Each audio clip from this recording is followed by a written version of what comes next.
buku yang penting untuk menjadi referensi lakon-lakon wayang, yaitu berjudul Silsilah Wayang Purwo Mawa Carita. Buku ini ada 7 jilid. Buku ini ditulis oleh S. Padma Sukoco. Buku ini cukup lengkap, bersumber dari berbagai referensi. Ada yang dari Mahabharata, kitab-kitab kakawin Jawa kuno, ada juga sumber-sumber seperti serat, Pustaka Raja, dan lain sebagainya.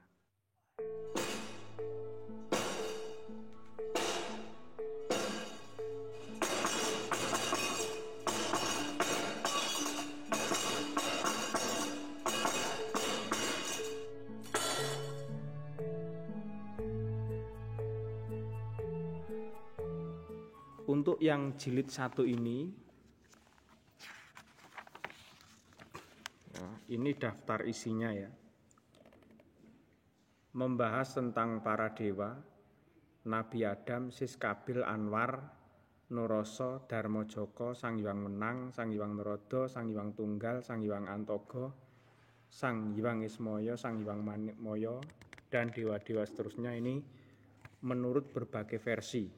Sampai terakhir ini membahas Resi Wisrawa, Prabu Wisrawana, Trigangga, Resi Sukra, Purwaganti, dan seterusnya. Ini untuk yang jilid 1. Yang jilid 2 itu tentang Ramayana, sampai seterusnya yang jilid 7. Buku ini sangat komprehensif ya, sangat lengkap dan mendalam. Terlihat sekali kalau S. Padma Sukoco ini sangat menguasai materi dan istilahnya sugih referensi ya. Jadi kaya perbendaraan referensi. Dalang-dalang muda sebaiknya punya buku ini. Guru kami Ki Purba Asmara, dalang senior saja menggunakan ini sebagai salah satu acuan referensi karena ini sangat lengkap sekali. Ini terbitan tahun 1979. Sekarang tidak terbit lagi, tapi pelan-pelan akan saya bahas di sini. Jadi di sini ditulis bahwa ingkang minangka baboning carita wayang Purwa Indonesia iku layang Ramayana lan Mahabharata asale saka India. Baboning cerita atau induk cerita wayang Purwa di Indonesia itu bersumber dari Mahabharata dan Ramayana yang berasal dari India. Nah, saya lanjutkan. Menurut keterangan orang-orang India, Ramayana dan Mahabharata bisa dikatakan buku sejarah. Jadi mitologi sejarah begitu ya. Cerita yang terdapat di dalam Mahabharata dan Ramayana itu dulu diyakini benar-benar pernah terjadi. Bahkan ada yang meneliti bahwa negara Hastina atau Hastinapura di zaman Raja Bharata itu bernama Pratistana. Negara Pratistana itu berada di kaki pegunungan Himalaya, di lembah Madhya Desa, sekitar Sungai Gangga, dan juga sekitar kali-kali tempuran Sungai Gangga seperti Sungai Jamuna dan Serayu. Ada juga hasil penelitian bahwa Indraprastha atau Amarta atau Ngamarta ya, itu kerajaan para Pandawa, itu sekarang ya New Delhi. Negara Madra atau Mondoroko ya, negaranya Prabu Salya, itu kalau sekarang itu daerah Madras. Kemudian negara Ngalengka, negaranya Dasamuka itu ya Sri Lanka, sebelah selatan India itu. Kemudian ada seorang sarjana India bernama Rama Prasad ini menghitung terjadinya perang Bharatayuddha, peperangan antara Pandawa dan Kurawa. Itu kalau sampai hari ini itu diperkirakan sudah lebih dari 5.000 tahun.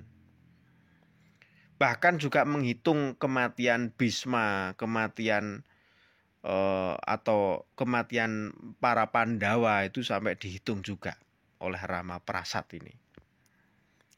Nah, tetapi meskipun wayang Indonesia, wayang Purwo Indonesia ini mengambil induk cerita dari Ramayana dan Mahabharata, ini tidak kemudian diambil gelondongan atau istilahnya diambil mentah-mentah begitu, tidak. Jadi sumber atau babon cerita, induk cerita Mahabharata dan Ramayana ini diolah oleh para pujangga pada zaman Jawa kuno, sejak zaman Jawa kuno ya ini. Nah, ini sesuai dengan salah satu lontar ya, yang berasal dari Raja Dharmawangsa Teguh Utunggadewa. Ini adalah Raja Medang periode Jawa Timur. Raja Dharmawangsa Teguh ini adalah paman dari Airlangga sekaligus mertua dari Airlangga. Nah, itu terdapat sebuah kalimat bahwa mangjawaken biasa mata, yang artinya menjawakan mutiara buah pemikiran biasa atau Wiyasa atau Maharsi Wiyasa, yaitu Mahabharata. Jadi zaman Jawa kuno, pada zaman Jawa kuno terutama Raja Dharmawangsa Teguh ini, mungkin abad 10 Masehi ya, ini sudah ada proyek menjawakan, Mahabharata. Gitu. Dan memang pada kenyataannya kemudian ditemukan beberapa kakawin Jawa kuno seperti kakawin Ramayana, kemudian kakawin Arjuna Wiwaha, kakawin Baratayuda, Gatotkaca Seraya, Kresnayana, dan seterusnya ya, banyak sekali. Bhumantaka. Itu memang sudah berbeda dengan Mahabharata dan Ramayana India. Jadi para pujangga zaman Jawa kuno itu sudah mencoba untuk menggubah, menjawakan begitu. Yang dibahas di dalam buku jilid 1 ini yang paling awal itu adalah tentang para dewa ya. Ini Patmosukoco mencoba untuk membandingkan ya antara beberapa referensi yang menceritakan tentang dewa-dewa di dalam pewayangan. Referensi pertama adalah Serat Kondo. Nah, di dalam Serat Kondo ini diceritakan bahwa Adam ini berputra Sis dan saudara-saudaranya. Sis berputra Anwas dan Anwar atau Nur Cahyo. Anwas ini berputra para manusia, para raja dan para nabi. Kemudian adiknya Anwas yang bernama Anwar atau Nur Cahyo ini berputra Nur Roso. Nur Roso berputra Wenang dan Tunggal. Wenang berputra Sambu yang juga bernama Guru. Jadi Sambu dan Bathara Guru ini menurut Serat Kondo sama. Sementara Manikmaya ini diceritakan bahwa Manikmaya ini sejenis iblis yang bernama Idajil. Ini menurut Serat Kondo. Berbeda dengan referensi yang kedua yaitu Serat Purwokondo. Jadi dimulai dari Nabi Adam berputra Sis dan saudara-saudaranya. Sis berputra Anwas dan Anwar atau Nur Cahyo. Anwar berputra Nur Roso. Nur Roso berputra Wenang. Wenang berputra Tunggal. Nah, berbedanya di sini ya. Kalau di Serat Kondo tadi, Anwar berputra Nur Roso, Nur Roso berputra Wenang dan Tunggal. Jadi Wenang dan Tunggal ini kakak beradik. Tetapi kalau di Serat Purwokondo, Anwar berputra Nuroso, Nuroso berputra Wenang, Wenang berputra Tunggal. Jadi Tunggal ini adalah anak dari Wenang. Sementara menurut Serat Kondo, Tunggal adik dari Wenang. Nah, kemudian di Serat Purwokondo ini, Tunggal berputra 4, yaitu Puguh atau Togok, Punggung atau Semar, Manan atau Narado, Sombo atau Bathara Guru. Nah, ini menurut Purwokondo. Jadi sama-sama sumber dari era zaman Mataram baru, Serat Kondo dan Serat Purwokondo ini sudah berbeda. Karena ya memang berbeda pengarang gitu. Kemudian referensi yang ketiga adalah Serat Arjuna Sosrobau. Jadi diceritakan dari Adam berputra Sis, Sis berputra Anwas dan Anwar atau Nur Cahyo, Anwar berputra Nuroso, Nuroso berputra Darmo Joko, dan Wenang atau bernama juga Wening. Wenang atau Wening ini nama yang sama ya untuk orang yang sama gitu. Nah, ini menurut Serat Arjuna Sosro seperti ini. Ini sudah beda lagi. Kalau menurut Serat Purwokondo tadi, Nuroso berputra Wenang.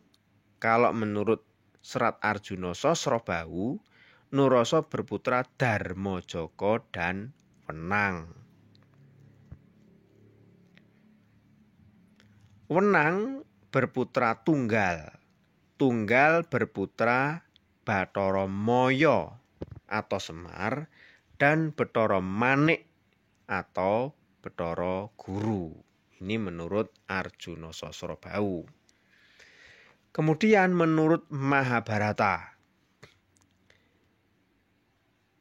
dimulai dari Bathara Brahma, ya, berputra 1 Marici, 2 Anggiras, 3 Atri, 4 Datri, 5 Widatri, 6 Manu, 7 Dharma, 8 Pulastya, 9 Pulaha, 10 Keratu, 11 Stanu, 12 Daksa, 13 Bregu, dan seterusnya. Nah, Dewa Marici atau Hyang Marici ini berputra Maharsi Kasyapa, seorang maharsi di Kaswargan. Kemudian adiknya yang bernama Hyang Daksa ini berputra banyak. Anaknya ini 50 perempuan semuanya. Yang 10 diperistri oleh Dewa Dharma, 27 diperistri oleh Dewa Chandra, 13 diperistri oleh Maharsi Kasyapa. Ke-13 istri Maharsi Kasyapa yaitu Aditi, Diti, Danu, Kala, Danayu, Sinhika, Kroda, Prada, Wiswa, Kadru, Kapila, Muni, dan Winata. Ini menurut Mahabharata versi India.